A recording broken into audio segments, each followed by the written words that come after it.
Me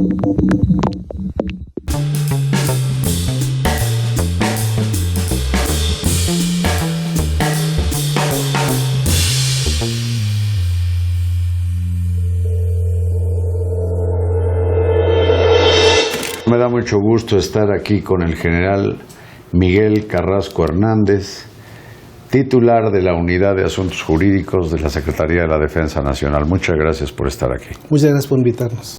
Todo lo que tenga que ver con legalidad pasa por sus manos. ¿Y juicios? ¿Eso no está en manos de la Procuraduría de Justicia Militar? No, con motivo de la reforma a la ley orgánica se crea la Unidad de Asuntos Jurídicos, que es la encargada de todos los asuntos jurídicos, juicios y asesoría. Juicios tanto dentro como fuera del ejército. Así es. Bueno, quise hablar con el general Carrasco. Muchas gracias de nuevo por estar aquí. Al contrario. Muchas gracias. Porque, pues por fin tienen ustedes un marco jurídico para su actuación en actividades contra la criminalidad que de facto han venido desarrollando desde hace muchos años. Sí, claro, es con la reforma a la Constitución que aprobó finalmente el legislador. Sí. Se nos está dando una facultad abierta, clara, para participar en tareas del combate frontal a la delincuencia. Es un marco legal constitucional que es parte de lo que hacía falta apoyar a las Fuerzas Armadas en su participación en este grave mal social. Sin ese marco, entiendo que pues muchos militares han corrido el riesgo de terminar siendo acusados dentro y fuera de México, le dicen por crímenes de lesa humanidad o crímenes contra la población civil. ¿Estoy bien? Lo que pasa que con motivo de algunas recomendaciones de derecho internacional en materia de derechos humanos, se tuvo que separar la competencia de los tribunales militares con el fuero común o fuero federal. Es decir, antiguamente el artículo 13 constitucional, que es la base legal de los tribunales militares, que es la disciplina del ejército, conocía de las causas de todos los militares, aunque estuvieran implicados paisanos o civiles. Con motivo de algunas recomendaciones internacionales y convenios y tratados internacionales en materia de derechos humanos, se especificó que cuando hubiese algún delito de carácter militar, dentro o fuera de instalaciones militares o dentro o fuera del acto del servicio, pero que estuviera implicado algún paisano, entonces conocerían del caso las autoridades civiles correspondientes. Puede ser fuero común o fuero federal. Sin embargo, las faltas hacia el interior de las Fuerzas Armadas siguen siendo competencia de lo que le llaman fuero de guerra. Sí, los delitos marcadamente militares, los delitos marcadamente disciplinarios cometidos dentro de instalaciones militares, entre militares, sin participación de civiles, conocen los tribunales militares. Que no tiene que ver solamente con desobediencias o con falta de disciplina, sino verdaderamente delitos. Es decir, hay militares que han cometido robos, seguramente agresiones o hasta asesinatos al interior de las Fuerzas Armadas. Sí, claro. Y esos son juzgados por tribunales militares. Por tribunales militares, siempre y cuando sea en actos del servicio, en interior de las instalaciones militares, y no participen civiles. Eso es el requisito que la ley nos pide. Bueno, este marco constitucional que tiene ya la actuación de las Fuerzas Armadas se da a propósito de la creación de la Guardia Nacional. Y esto quiere decir que los militares que participen de policía militar o policía naval dentro de la Guardia Nacional tendrán una disciplina militar, pero los civiles de la Policía Federal y los que se den de alta. Bueno, ahí se da una situación ambivalente. ¿Por qué? Personal militar que va a pasar comisionado a la Guardia Nacional dentro o fuera de actos del servicio, si comete delitos entre militares, marcadamente militares, va a ser competencia de los tribunales militares. Pues sí. Pero ¿qué pasa con los otros? Con los compañeros civiles que vayan a integrarse a la Guardia Nacional, va a ser competencia del Fuero Común o del Fuero Federal. Pero en la reforma a la Constitución que está aprobando el constituyente, hay artículo expreso donde se van a crear delitos y faltas marcadamente policiales. Que tienen que ser homologadas a lo militar, porque si no, ¿cómo se disciplina ese personal? Así es. Supongo. Así es, no solamente en lo que hace al Código de Justicia Militar, sino se va a tener que homologar diversas leyes y reglamentos militares.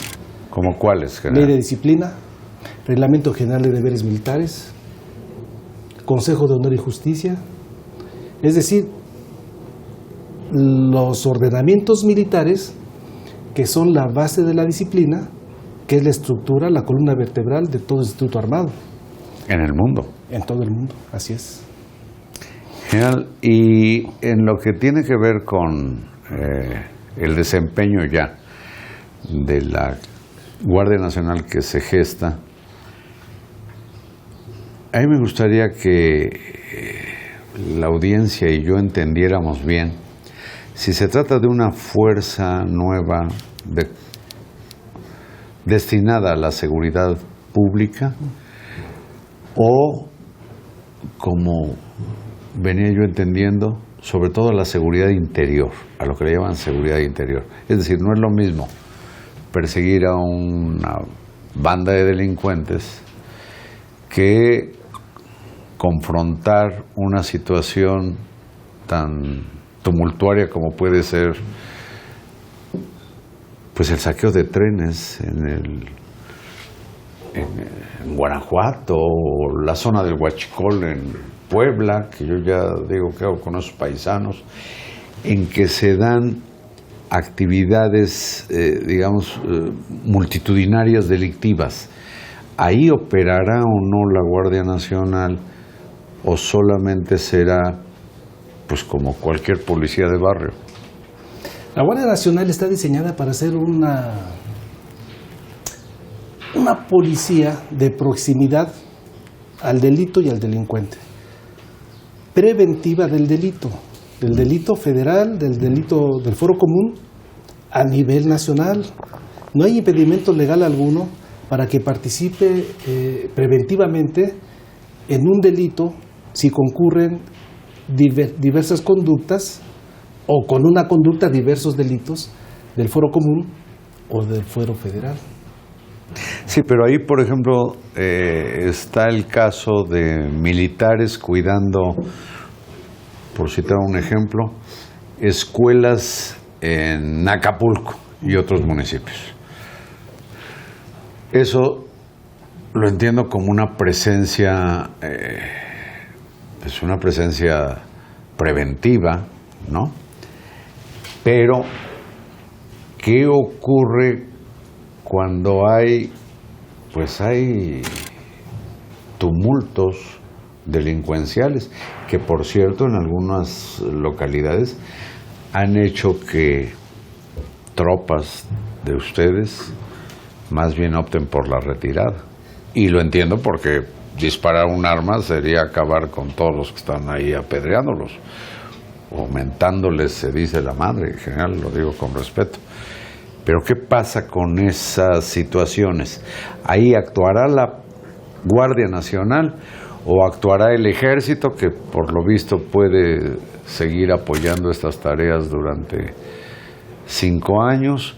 O lo que quede, si queda algo de la Policía Federal o los granaderos locales, ¿quién se hace cargo de esos tumultos? Yo creo que yo supongo forman parte de los problemas de seguridad interior. la seguridad pública va a estar a cargo de la Guardia Nacional, en coordinación con los gobiernos estatales, de los gobiernos municipales, en coordinación. No se va a suplir sus tareas, sino va a estar coordinados.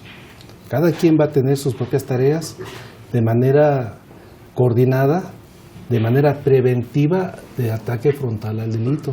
Si hubiera un tumulto de gente organizada o desorganizada, pues van a tener que actuar de manera coordinada las 3 fuerzas de seguridad pública si estuvieran presentes en la localidad.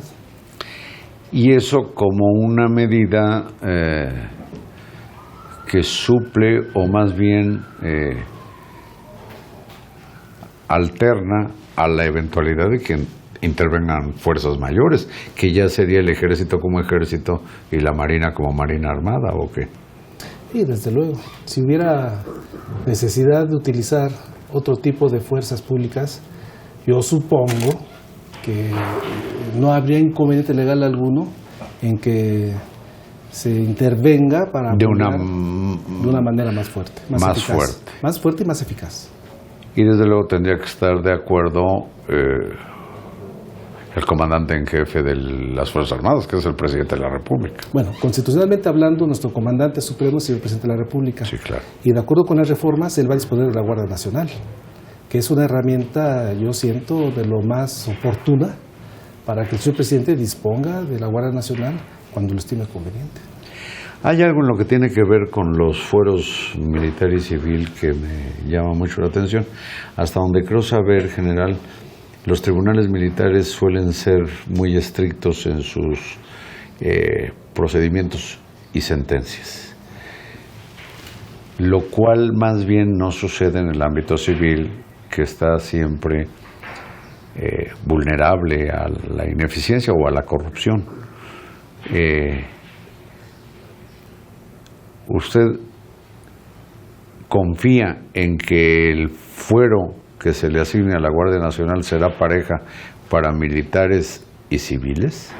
Yo tengo mucha confianza de que sí. ¿Eso lo debe resolver el Congreso? El Congreso, en las leyes secundarias, que tiene 60 días para crearlas y 90 para otro tipo de leyes. ¿Y usted, como responsable de la Unidad de Asuntos Jurídicos de la Sedena, tiene o le han solicitado alguna propuesta para esa homologación? No, aún no. Sin embargo, si me pidieran alguna propuesta, alguna opinión, con todo gusto, soy servidor público y estoy obligado a ello. Yo le pido al general Carrasco que me haga favor de permanecer aquí, porque hay otras cosas muy interesantes que hablar con él, que tienen que ver con actividades hasta hoy asignadas más bien a civiles, de las que se está ocupando el ejército. ¿Permanece aquí? Por favor. Muchas gracias, general. Muchas gracias a ustedes y hasta mañana.